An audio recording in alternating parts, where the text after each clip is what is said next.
नमस्कार मित्रांनो. आज झालेला कंबाईन गट ब पूर्व परीक्षेचा जो काही पेपर आहे, या पेपरमध्ये अर्थशास्त्र या विषयावर जे काही प्रश्न विचारले त्याची संभाव्य उत्तर तालिका या व्हिडिओमध्ये आपण बघणार आहोत. हे एक अपेक्षित उत्तर आहे. बघा की पहिला प्रश्न तुम्हाला काय विचारलाय की बहुराष्ट्रीय कंपन्या विस्ताराबाबत व्यापारी डावपेचाबाबत योग्य विधान. काय करायचं तुम्हाला? योग्य विधान ओळखायचं. विधान दिलं, बहुराष्ट्रीय कंपन्या ह्या बलाढ्य संस्था असून याचा शाखा विस्तार जगभर पसरला. विधान कसं आहे? बरोबर विधान आहे. बहुराष्ट्रीय कंपन्या एकाच प्रकारच्या उत्पादन विशेष करून नफा कमवता नाही, प्रत्येक ठिकाणी नफा कमवल असं शक्य नाही. त्यानंतर बहुराष्ट्रीय कंपन्याचा विस्तार विकसनशील देश होतो असं नाही, विकसनशील आणि विकसित दोन्ही देशांमध्ये यांचा विस्तार होते. त्यानंतर बहुराष्ट्रीय कंपन्या नवीन उत्पादनांच्या संशोधन आणि विकासावर खूप भर देतात. म्हणजे नवनवीन संशोधन करण्यावर यांचं जास्त असतं. काय? बहुराष्ट्रीय कंपन्याचा भर असतो. इथं लक्षात ठेवा. त्यामुळे पर्याय क्रमांक ए आणि डी. कोणते? ए आणि डी. पर्याय क्रमांक 4 याचं काय योग्य उत्तर आहे. चला पुढचा प्रश्न होता की सहकारी बँक. सहकारी बँक या नात्याने भारतीय रिझर्व्ह बँकेची म्हणजे काय, जी काही आरबीआय बँक आहे, आरबीआय बँकेचे विविध कामे पार पाडते. तर कोणत्या कामाचा त्यात समावेश होत नाही? आरबीआयचे जे कार्य आहेत यामध्ये कोणत्या कामाचा समावेश होत नाही? तर कोणते? चलन धोरणाचा अंमलबजावणीचा समावेश होतो. त्यानंतर बँकिंग क्षेत्र नियमन याचा सुद्धा समावेश याच्यामध्ये होतो. त्यानंतर शेअर बाजारचा संबंध आहे का? शेअर बाजारचा यामध्ये संबंध होत नाही. अर्थविषयक बाबी शासनाला सल्ला देणे हे सुद्धा आरबीआयचं कार्य आहे. तेव्हा पर्याय क्रमांक 3. कोणतं आहे? पर्याय क्रमांक याचं काय योग्य उत्तर आहे. त्यानंतर पुढचा प्रश्न आहे की शिक्षणातील लैंगिक समता निर्देशांक. शिक्षणातील लैंगिक समता निर्देशांक ज्याला जीपीआय आपण म्हणतोय, तर त्याची प्रमाणित गणना कोणत्या पद्धतीने केलेली आहे? की कोणतं? पुरुष साक्षरता दराचे स्त्री पुरुष दराशी गुणोत्तर काही संबंध नाही. त्यानंतर विशिष्ट शिक्षण स्तरावर एक विशिष्ट शिक्षण स्तरावर नियंत्रण सकल नोंदणीधन ज्याला जेंडर इक्विटी रेशो म्हणतो. त्यानंतर पुरुष म्हणजे काय? जनरल इक्विटी रेशो याचे गुणोत्तर म्हणजे पर्याय क्रमांक 2 याचं काय योग्य उत्तर आहे.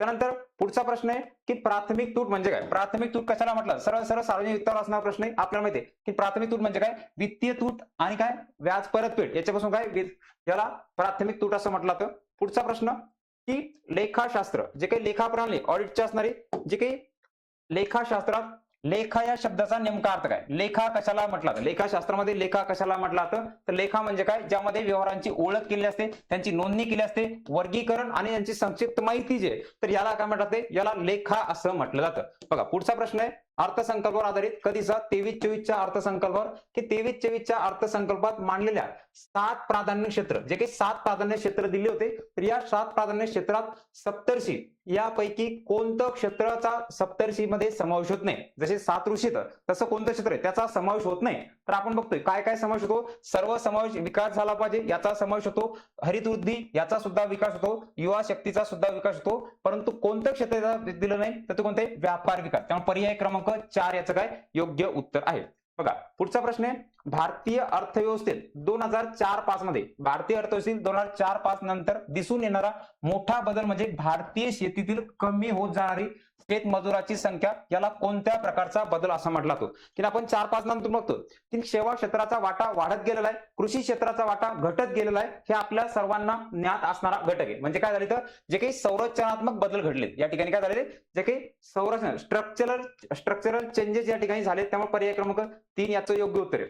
बघा पुढचे पीवायक्यूशी निगडीत असणारा प्रश्न की मौद्रिक धोरणाच्या संख्यात्मक साधने आपण बघितले आरबीआय बँकेचे आरबीआयचे संख्यात्मक आणि गुणात्मक साधने. त्यामध्ये जे काही संख्यात्मक साधने याचं उद्दिष्ट दिलं आहे आपल्या सर्वांना माहिती असणारा एक घटक कोणता आहे? कोणता नसेल? CRR cash reserve ratio. Cash reserve ratio म्हणजे काय?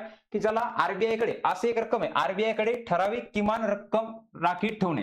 म्हणजे कोणत्या पर्यायामध्ये एलिमिनेशन जर आपण बघितलं की डायरेक्ट कोणतं आहे की बचं 1 कुठे पर्याय दिसतोय? 2 मध्ये. त्यामुळे पर्याय क्रमांक 2 याचं योग्य उत्तर आहे. बाकी काही बघण्याची गरज नाही, तुम्ही याच्याद्वारे सुद्धा उत्तर काढू शकता. पुढचं आहे भारतात राष्ट्रीय उत्पन्नाचे मापन करताना कोणत्या मर्यादा आणि अडचणी निर्माण होतात? कोणत्या मर्यादा आहे? की उत्पन्न वाटणीचा आकडेवारीचा अभाव ही एक मर्यादा आहे. बरोबर आहे. न नोंदलेले बेकारचे उत्पन्न सगळेच लोक नोंदणी करतात, नोंदणी करत नाही. मौद्रिक क्षेत्राचं जे काही उत्पादन आहे हे सुद्धा इथं केलं जातं. त्यामुळे कोणता याच्यामध्ये अडचणी निर्माण होतात? अडचणी निर्माण होणारे घटक कोणते येतं?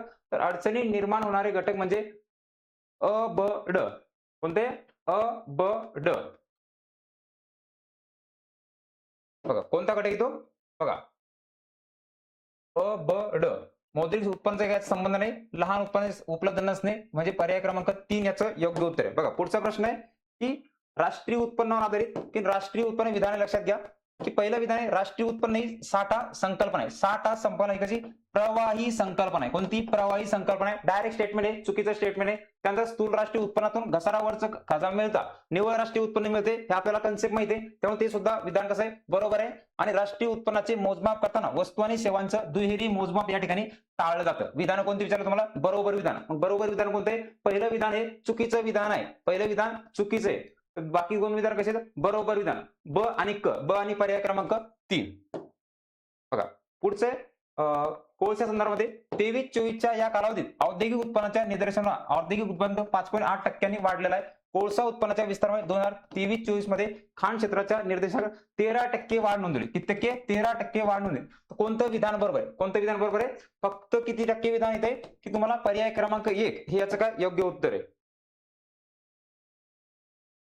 पुढचे खालील विधानांचा पर्याय करायचा आहे की ग्रामीण युवकांना स्वयंरोजगारासाठी प्रशिक्षण देणे ट्रिझम जी काही योजना आहे ही 15 ऑगस्ट 1979 ला सुरू झाली. विधान कसं आहे? बरोबर विधान आहे. राष्ट्रीय ग्रामीण रोजगार कार्यक्रम 1990 पासून काय 5 पासूनचा कार्यक्रम आहे. त्यामुळे पर्याय क्रमांक 1 याचं काय योग्य उत्तर आहे. बघा पुढचं